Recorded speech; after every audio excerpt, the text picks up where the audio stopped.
Hello YouTubers, and today I'm going to show you how to build a RetroPie system on Pi4b. Now first off, you'll need to head over to RetroPie to download the basic image, which is retropie.org.uk, and then go to the download section. You'll notice that there's a new build specifically for Pi4, which is based on Buster. It's still in the beta stage, but it's quite stable from my experimentation to date. So simply click Raspberry Pi 4. This will only work, of course, if you've got a Raspberry Pi 4b piece of hardware. Then we need to wait for it to download, which the power of video editing will make that speed up.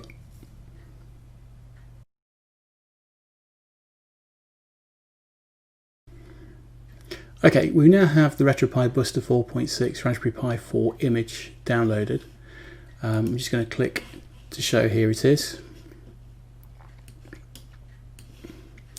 Over in Finder, and now we're going to need to use Boolean Etcher to write this image to an SD card. So here we go. I'm going to insert my SD card, which is a 200 gig SanDisk Ultra, and select the image that we've just downloaded.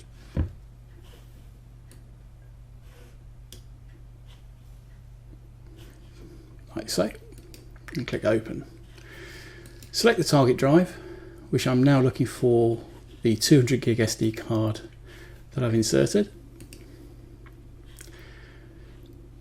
I'll get a warning to say that it is a large drive. Don't worry about this. Although the image is less than a gig, the image will resize itself on first boot, which we'll show you shortly. Am I sure I want to flash this drive? Absolutely. Continue. I need to enter my admin password to allow Etcher to run super user commands. We'll see the guide on progress of flashing, and the image will also be verified. If the image doesn't verify correctly, there's a problem with the SD card, for example, it will warn you. So all we have to do now is wait.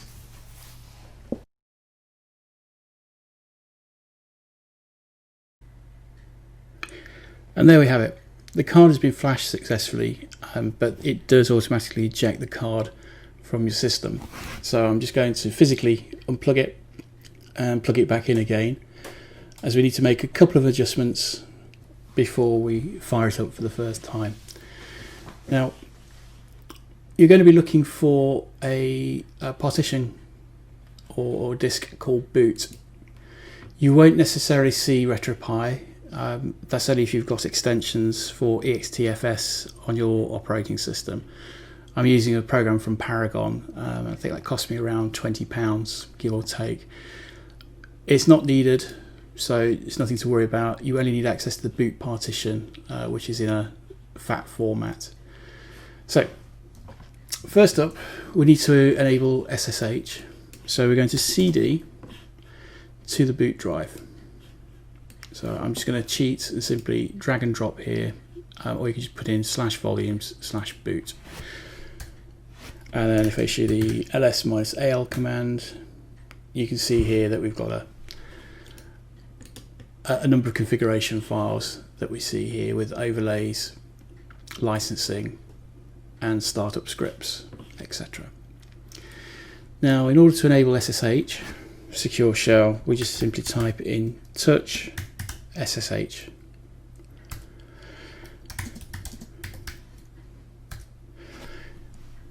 This creates a 0-byte file here, and that acts as a flag when the operating system boots up to enable SSH. Now, depending on how you propose to connect, you could do it via Wi-Fi or via an Ethernet connection. If you're only going to connect via an Ethernet connection, the next step is not required. However, you will need to create a configuration file that looks like this. So change the country for your particular country code. I'm in Great Britain, but you might be in the US or anywhere else for that matter. This remains static, control interface, and we're just pointing it into the WPA supplicant file. This follows standard nomenclature for RetroPie, so anything between the hashes enables RetroPie to easily change and configure it using the control panels within the software. But for now, we're just going to say that our network points to the SSID, and that's your Wi-Fi network name. So if it's on Virgin Media, it might be VM and a bunch of numbers, whatever you use for to connect to your Wi-Fi at home. And then PSK, pre-shared key, equals your Wi-Fi password. So again, enter the password, and remember it is case sensitive, but double check to make sure that it's entered correctly. Key management will leave as WPA, PSK. And scan SSID equals 1 ensures that if you have a hidden network that the Raspberry Pi can connect to it. If you omit this parameter and your network is hidden, it won't connect. So it's important that this is here. Now, all you need to do is save this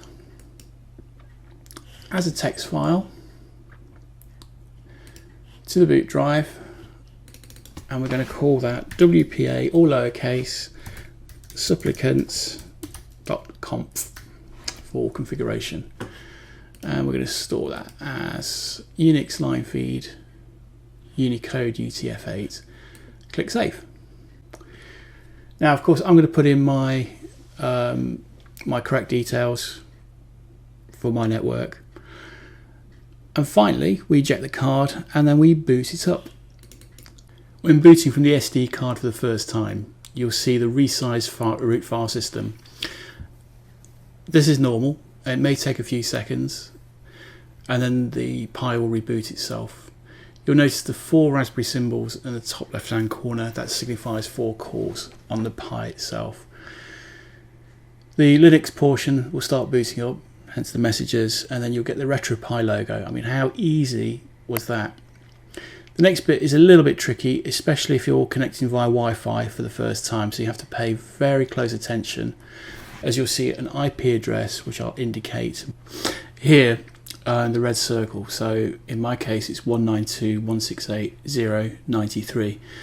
Now this will happen very quickly on the screen, so you may have to do it a couple of times.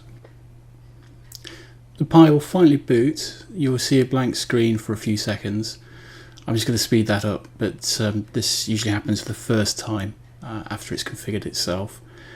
And then you're met with the emulation station screen, like this. Now, of course, the first time there isn't any games that are loaded, but you're met with the welcome screen to configure a gamepad. Now you're going to ask yourself, well, how do I configure a gamepad, because it's Bluetooth, and how do I access the Pi? And that's what I'll show you in the next part.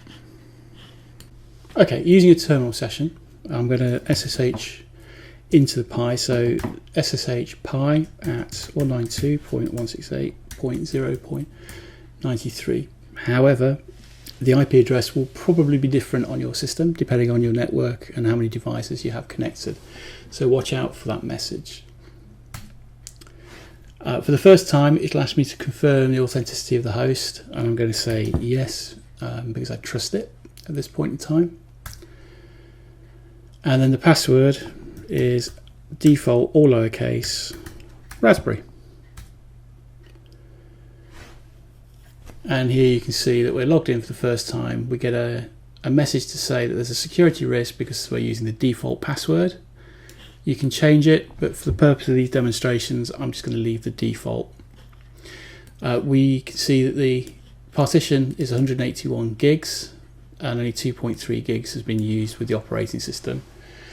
And we have 171 gigs available for us to use. We get all sorts of other stats like our IP address and the temperature of the CPU and the GPU. So we want to configure a keyboard to start with. So if I do an ls here, we can see a folder called RetroPie setup. So cd RetroPie setup.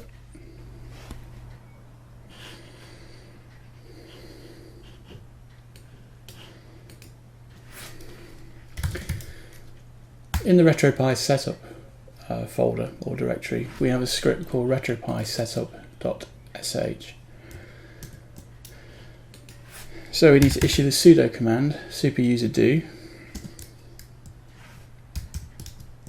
/RetroPie setup.shell.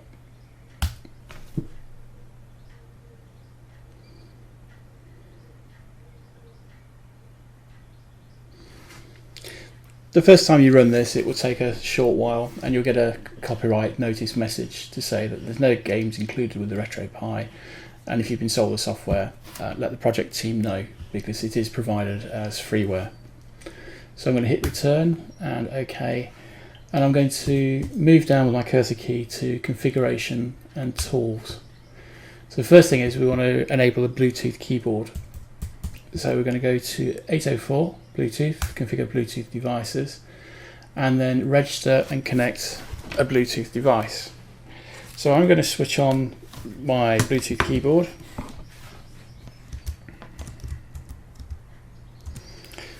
To make sure that it's in pairing mode, and I'm going to hit OK.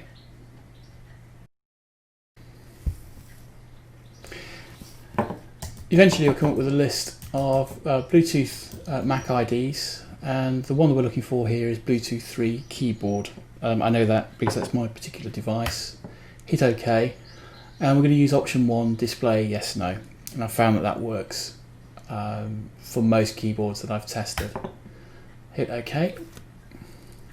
So it's successfully registered and connected to 7612.13.6686.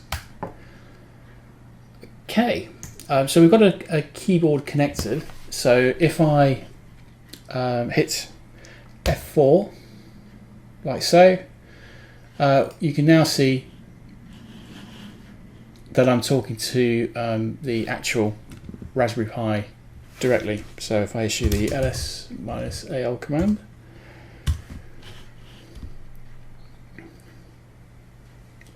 you can see everything that we had before. So if you had a USB keyboard, for example, you wouldn't have to go through the Bluetooth connection option. Now I'm going to add in an 8-bit do SN30 Pro games controller. Okay, so we need to be able to enable that via Bluetooth. So you can use either the method here to register, or directly with the Raspberry Pi. So this one is SSH in to the Raspberry Pi, and this one is directly on the Raspberry Pi. So let's go from here. So CD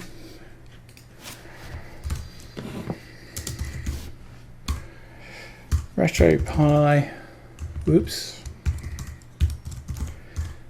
setup,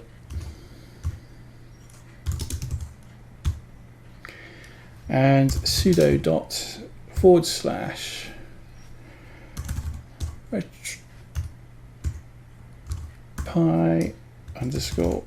_setup.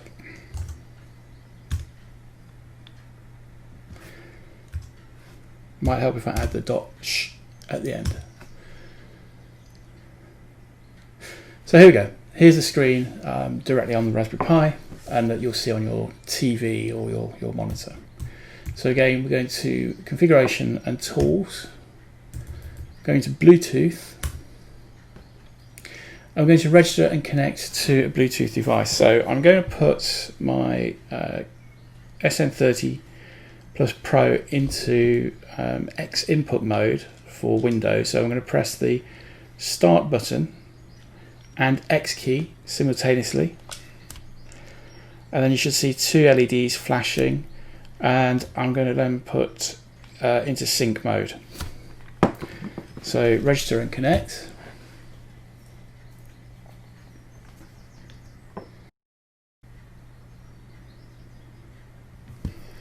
And here we have it, 8-bit do SN30 Pro Plus. So I'm going to hit OK.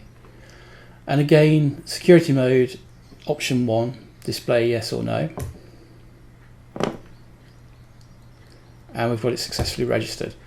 Now there's a couple of more things that we need to do with the 8-bit do's. Now the first one is we need to set up a UDEV rule. So we're going to move to option U, select the 8-bit do SN30 Pro, and then we're told that we need to reboot for the configuration to take effect, so just OK on that.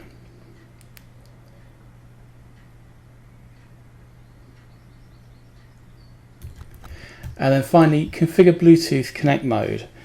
Now, I've had mixed experiences with this, but I did find with the 8-bit do that when you rebooted or restarted Emulation Station or the Raspberry Pi, it didn't always reconnect using the default mode. So I'm going to move to boot, like so.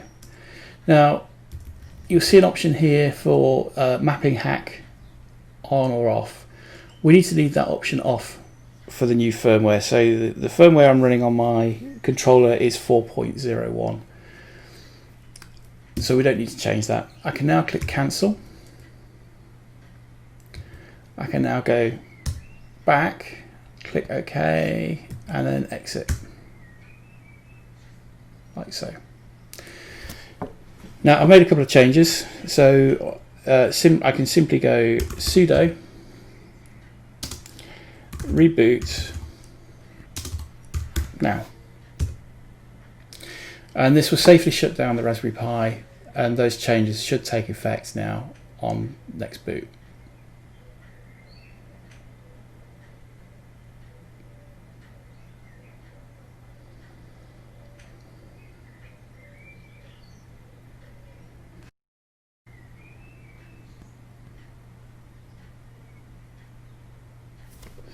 Okay, now we've got a welcome message as we had before, and it's detected a gamepad. So I'm going to press a button, and you'll see the SN30 Pro has appeared, and now we're asked to configure the gamepad.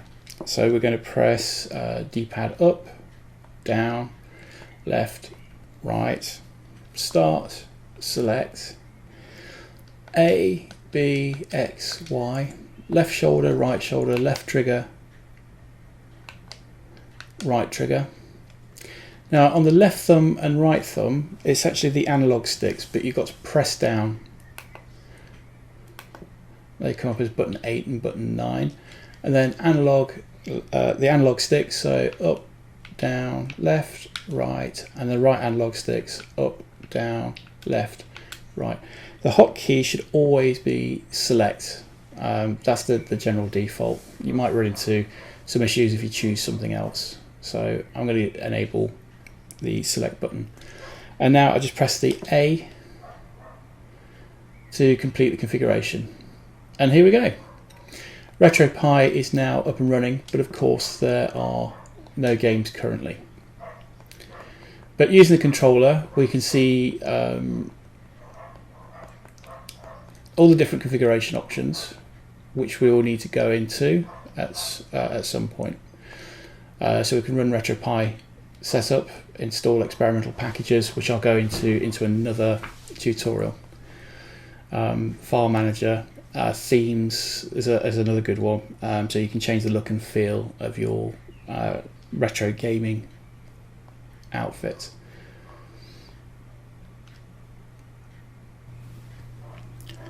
Well, that's all we've got for this tutorial. As you can see, configuring RetroPie on a Pi 4 is a breeze.